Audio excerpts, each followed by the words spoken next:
নমস্কার বন্ধুরা, ধীরা কুকিং ব্লগসে সবাইকে স্বাগত। আজকে আমরা এই ছোট ফুটি মাছ দিয়ে আলু দিয়ে আর কাঁচা টমেটো দিয়ে রান্না করব। এই রেসিপিটা খেতে এতটাই টেস্ট হয়, এর সঙ্গে একটু ভাজা জিরের গুঁড়ো দিলে মানে ভীষণই টেস্টি হয়। আপনারা যে এই বাড়িতে তৈরি করেননি, একবার ট্রাই করে রেসিপিটা করে সবাইকে খাওয়াবেন, দেখবেন সবাই কিন্তু খেয়ে মুগ্ধ হবে এবং বারবার এই তরকারিটা রান্না করতে বলবে। চলুন তাহলে আমি এই রেসিপিটা কিভাবে করছি, একদম সিম্পল কম মশলায় এই রেসিপিটা করব। আর খেতে যে এতটাই টেস্টি, বাড়িতে ট্রাই করে আপনারা বানিয়ে আমাকে জানাবেন কেমন লাগলো। আলু, টমেটো, পেঁয়াজ কেটে ধুয়ে নিয়েছি, আর কাঁচা লঙ্কা তো লাগবে। ফুটি মাছগুলো কেটে ধুয়ে সুন্দর করে পরিষ্কার করে নিয়েছি, আর সবকটা ফুটি মাছের ডিম হয়েছে। ফুটি মাছের ডিম খেতে তো সবারই ভালো লাগে।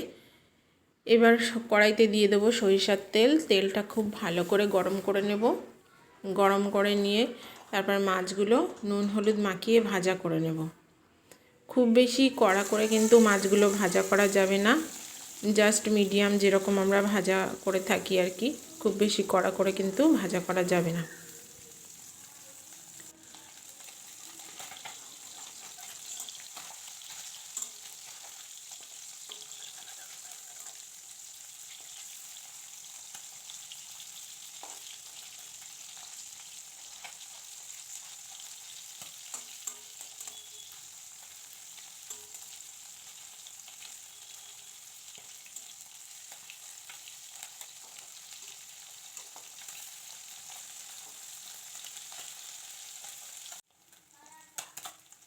দেখুন বন্ধুরা, মাছ কিন্তু ভাজা হয়ে গেছে। এবার আমি উঠিয়ে নেব, আর মাছ ভাজার তেলেই রান্না করব, এক্সট্রা তেল আমি দেব না।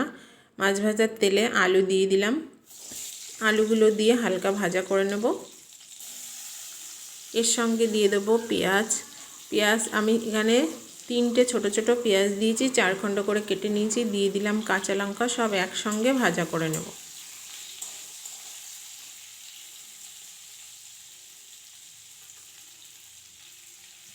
এবার আলু ভাজাতে আমি নুন আর হলুদটা দেব। নুনটা এখনই দিয়ে দিলে আলুর ভেতরে খুব ভালোভাবে নুনটা ঢুকে যাবে, এজন্য নুনটা ভাজা করার সময় দিয়ে দিলাম।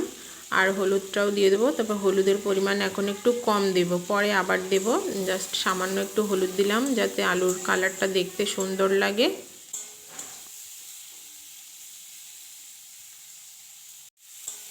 দেখুন বন্ধুরা, আলু কিন্তু ভাজা হয়ে গেছে, দেখেই বুঝতে পাচ্ছেন। জাস্ট হালকা লালচে করে ভাজা করে নিয়েছি। এবার দিয়ে দেবো পরিমাণ মতো জল।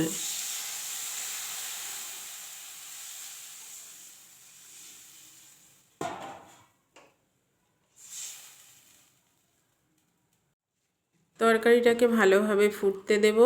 আমি এখানে ঢাকনা দিয়ে দেব যাতে আলুটা খুব ভালোভাবে সেদ্ধ হয়ে যায়। আলুটা সেদ্ধ হওয়ার পরে তারপরে কিন্তু আমি টমেটোগুলো দেব। ফুটি মাছগুলো দিয়ে দিলাম, আলুর সঙ্গে খুব ভালোভাবে জাল হয়ে যাবে। 10 মিনিট পরে দেখুন আলু আর ফুটি মাছ কিন্তু অলরেডি খুব সুন্দরভাবে জাল করা হয়ে গেছে। এবার আমি কেটে রাখা কাঁচা টমেটোগুলোও দিয়ে দেবো। আলুটা কতটা সেদ্ধ হয়েছে আপনাদের দেখিয়ে দিই। দেখুন একদম আলু খুব সুন্দরভাবে সেদ্ধ হয়ে গেছে। টমেটো একসঙ্গে দিলে, আলু আর টমেটো একসঙ্গে দিলে কিন্তু টমেটোটা সেদ্ধ হয়ে যায়, আলুটা সেদ্ধ হতে একটু দেরি হয়। এই জন্য টমেটোটা আমি পরে দেব। আলু সেদ্ধ করার পরে আমি আবারও ঢেকে রান্না করব যাতে টমেটোটা এবার খুব সুন্দরভাবে সেদ্ধ হয়ে যায়।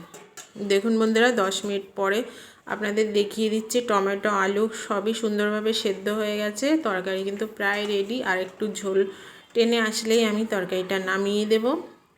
একদম কম মশলায় কিন্তু টমেটো আলুর এই রেসিপিটা দেখিয়ে দিলাম। খেতে যে কতটা স্বাদ হয়, শুধু ফুটি মাছ না, যে কোনো মাছ দিয়ে আপনারা এই রেসিপিটা করতে পারেন। তরকারি একদম রেডি হয়ে গেছে, টমেটোও সুন্দর গলে গেছে। এবার তরকারিটা আমি নামিয়ে নেব।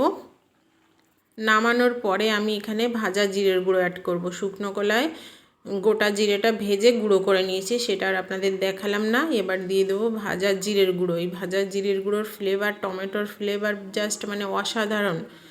আপনারা বাড়িতে তৈরি করুন আর আমাকে জানাবেন এই রেসিপিটা কেমন লাগলো। জিরের গুঁড়োটা দিয়ে মিশিয়ে ঢেকে রেখে দিতে হবে বেশ কিছুক্ষণ, তাহলে জিরের গুঁড়োর ফ্লেভার কিন্তু ওর ভেতরে সুন্দরভাবে ঢুকে যাবে। তাহলে বন্ধুরা আজকে এই পর্যন্তই। আপনারা অবশ্যই ভালো থাকবেন।